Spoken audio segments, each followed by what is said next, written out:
Olá, turma!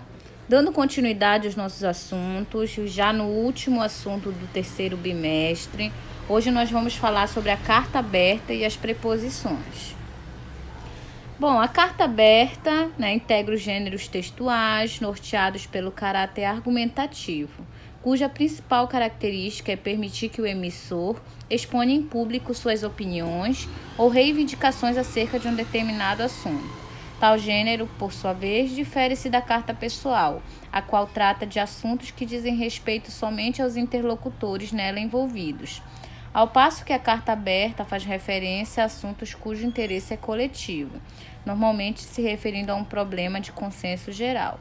Então, pessoal, a carta aberta ela é diferente da carta pessoal. Vocês já devem ter, escrito uma carta pessoal, que é aquela carta que a gente faz, para um amigo, para o papai, para a mamãe, Ela é bem fácil.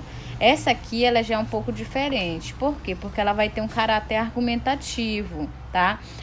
O emissor, aquela pessoa que está escrevendo, ela vai colocar sua opinião sobre um determinado assunto. Ela vai reivindicar algo. Então, eu posso fazer uma carta aberta, vamos dizer, para o prefeito, para a diretora da escola, entenderam? Ela vai ter uma estrutura diferente. Por quê? Porque é um tema, de interesse coletivo, às vezes um problema que tem na sociedade. E aqui, agora vamos observar a conectividade no texto a seguir. Essa carta aberta foi só uma explicação básica para vocês entenderem o conceito. Agora a gente vai analisar a questão das preposições, tá? Que é o objeto do nosso assunto. Então, me diz... Nada é tão triste assim, a vida é boa para mim, mais que o normal. Então me diz qualquer história de amor e glória, eu sei, não dá mais para voar. Não sei olhar sem você. Então percebam aqui, pessoal, que nesse trecho tem algumas palavrinhas que estão destacadas. Essas palavrinhas elas são chamadas de preposições, tá? Elas servem para conectar as ideias no texto. Preposição. As preposições são palavras usadas para marcar as relações gramaticais que substantivos, adjetivos, verbos e advérbios desempenham no discurso. Em outras palavras, as preposições são unidades linguísticas dependentes de outras, ou seja, elas não aparecem sozinhas no discurso e servem justamente para estabelecer a ligação entre os dois termos. Vejamos alguns exemplos. Camila gosta de praia. Percebam que esse termo de está ligando gosta e praia. Então, isso aqui é uma preposição, tá? Outros exemplos. Obedeço aos meus pais.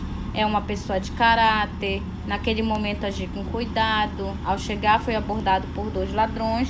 E Helga veio de Portugal. Todas essas palavras destacadas exercem essa conectividade entre as palavras, essa ligação. Então, elas são chamadas de preposições.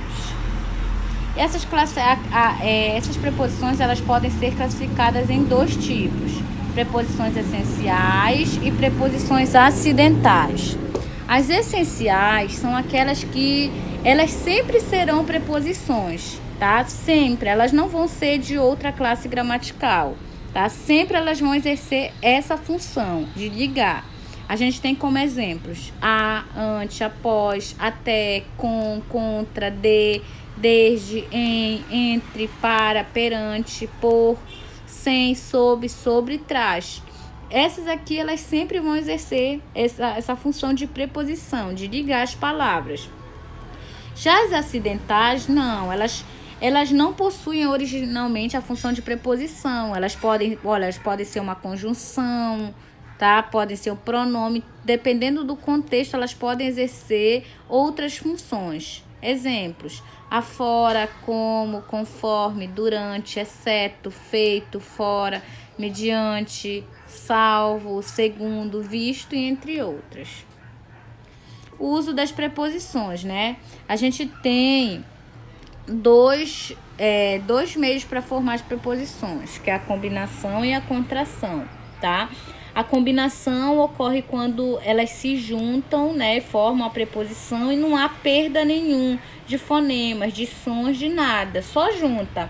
Olhem, por exemplo, aqui, a mais o forma ao. A mais os, aos. Então, não houve perda de elementos. Então, isso aqui é chamado de combinação. Já a contração é diferente. Quando ela se junta, há uma perda fonética, há uma perda do som de algum fonema.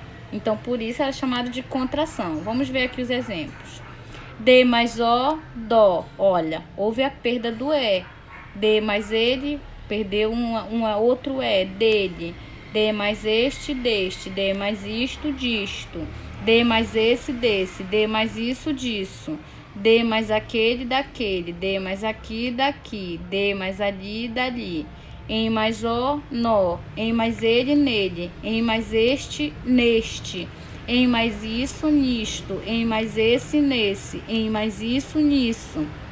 Em mais aquele, naquele. Em mais um, num. Por mais o, pelo. Por mais a, pela. Por mais os, pelos. Por mais as, pelas. E a junção aqui dos as que formam um A craseado, tá? Então, isso aqui são exemplos de contrações. Por que contrações? Porque houve perda de elementos, tá? E aqui os valores semânticos das preposições. Essas preposições, elas podem ter diferentes sentidos também, dependendo do contexto, tá? Olhem aqui, o livro trata de culinária. Essa preposição, ela tem o sentido de assunto. Com a barba feita, conseguiu emprego. Com tem o sentido de causa.